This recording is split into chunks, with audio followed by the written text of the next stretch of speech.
الفوز، دموع الفرح ما جات من فراغ. بسم الله الرحمن الرحيم. الحمد لله على هذا الفوز. هذه ماشي دموع الفرح، يعني فوز وتأهل ما عندوش طعم. مع الإصابة تاع يزن يعني خلفت نسيء كبير. إن شاء الله المباراة المقبلة إن شاء الله. إن شاء الله كابتن.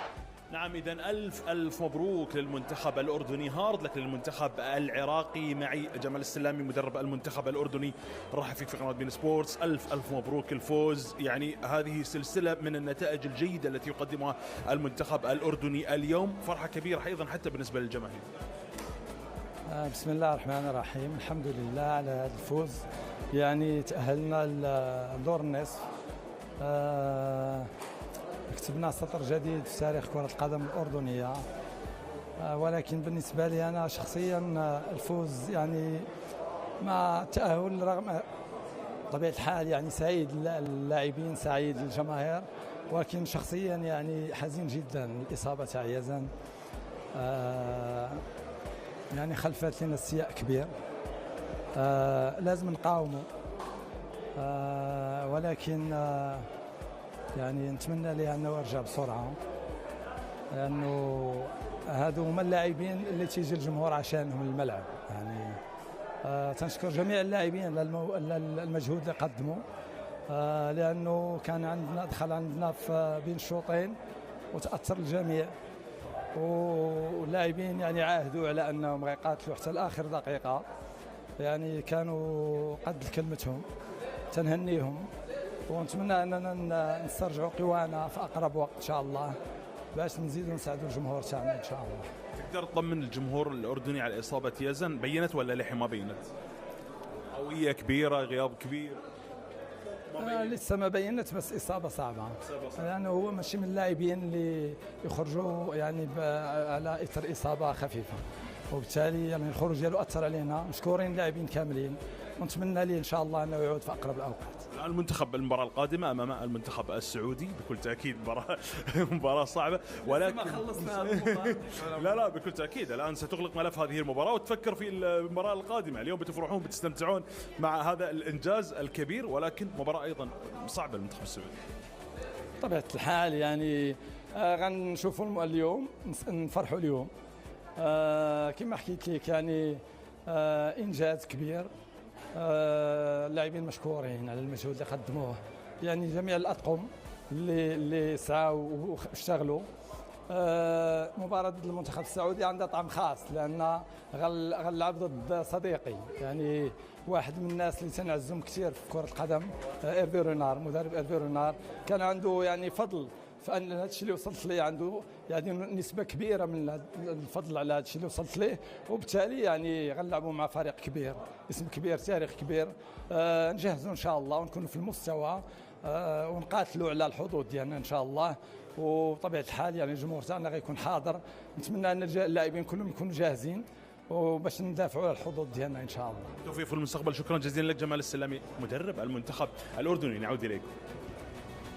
شكرا جزيلا لك هاشم السادة. استمعنا إذا مشاهدينا للمدرب جمال السلامي. كابتن، لا شك عندما نتحدث عن المنتخب الأردني بالسنوات الماضية والطفرة الكبيرة التي حدثت على مستوى المنتخب، إن كان فنيا، إن كان بالفكر الهجومي، إن كان بقوة الشخصية التي يلعب بها المنتخب الأردني، نجد المدرب جمال السلامي استكمل ما بدأه لربما المدرب الحسين عموتة، لكن كم تجد التغير الذي حدث حاليا بهذه النسخة من المنتخب الأردني؟ شوفي يا ريت، يعني بصراحة النجاح الباهر اللي عمله المنتخب في الفترة اللي هي طريقة تعامل المنتخب أو الاتحاد الأردني في تغيير المدرب.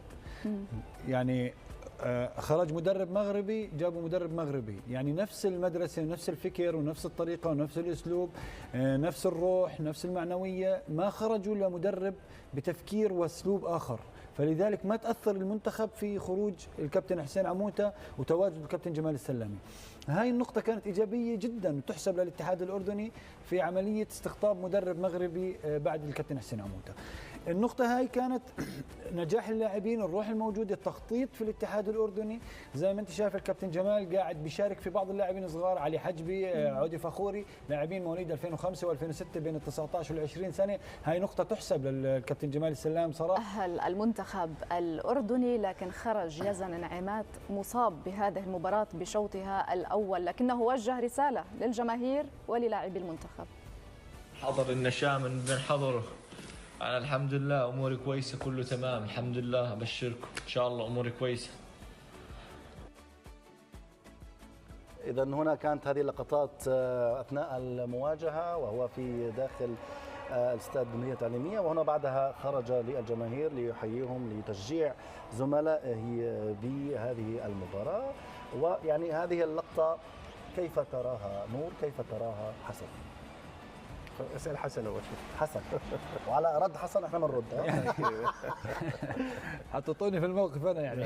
لا شو رايك باللقطه؟ عادي يعني هو بصراحه يعني مش موعدها اللقطه بين الشوطين، مش وقتها. المفروض كان التركيز على المباراه اكثر، لكن قد يكون هو حب يطمن الجماهير، او قد يكون انه شاف انه البعض اختلف على موضوع انه لا قدر الله رباط، لا قدر الله غضروف. بنتمنى انه زي ما قال يزن، نتمنى له الشفاء طبعا، انه تكون اصابته خفيفه وعودته للملاعب بشكل سريع. انا طبعا مع حسن بقضيه انه اللاعب يجب انه يبتعد الان. هناك كادر طبي هو من يقرر، هو من يطلع بالتصريح الرسمي. انا هذا اللي اشوفه، هو من يخرج بالتصريح الرسمي، لانه انت ممكن تقول كلام والجمهور يعني يخدع فيه. انت اكيد حاب تطمن الناس، لكن انا ما اشوفه توقيت مهم. فريق يلعب مباراه بالشوط الثاني، اذا تحدثنا عن هاي الجزئيه. نعم يزن لاعب كبير نتمنى له السلامه، لكن هي مشكله السوشيال ميديا الان. يعني احنا يعني اصبحنا داخلين بعمقها حقيقه، وما هي النوايا ربما كانت ان يدعم المنتخب. نوايا سليمه، لكن ليس بالتوقيت المهم. بالعموم الان دور الفوز او الاحتفال بالفوز، بعدها نفكر بباقي الامور. إذا مبروك للأردن والنشامة الأردنيين. محمود المرضي موجود معنا، نقول لك مبروك الفوز، مبروك التأهل إلى دور نصف نهائي هذه البطولة. الله يبارك فيك. أول شيء بسم الله الرحمن الرحيم. طبعا كانت مباراة صعبة اليوم. المنتخب العراقي ما كان منافس سهل، سيطروا على أغلب مجريات المباراة، كونه إحنا سجلنا في بداية الشوط الثاني. الحمد لله قدرنا نسير المباراة. يعني للأمان اللاعبين لعبوا بروح عالية اليوم. الحمد لله يعني بنهدي هذا الفوز للكابتن يزن نعيمات. للأمانة إصابته أثرت علينا، ويعني شوي مشاعرنا تلخبطت بين الشوطين. إن شاء الله نتمنى إنه ما يكون معاه أي شيء بإذن الله، وبنهدي هذا الفوز بالبداية بنهدي هذا الفوز لأنفسنا إحنا كلاعبين، لأنه بصراحة آخر فترة تعبنا كثير، والمدرب واللاعبين تعرضوا لانتقادات. يعني كانوا يحكوا على منتخب الصدفة، لكن اليوم أثبتنا إنه إحنا مش منتخب صدفة. إحنا ضحينا كثير كلاعبين، في لاعبين انصابوا وفي لاعبين قاعدين بنصاب، وشفنا سليم عبيد راسه انفتح المباراة اللي فاتت، واليوم يزن نعيمات. فاللاعبين بيستاهلوا إنه يتم تقديرهم من كل الإعلام الرياضي من قبل الجماهير.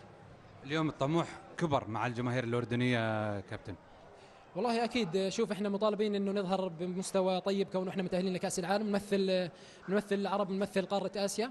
فللامان لازم نظل ننافس على المراكز المتقدمه. العين على البطوله؟ والله العين على نص النهائي، بعدين البطوله ان شاء الله باذن الله. يعطيك العافيه. مبروك مبروك يا النشمي، تستاهل. معنا ايضا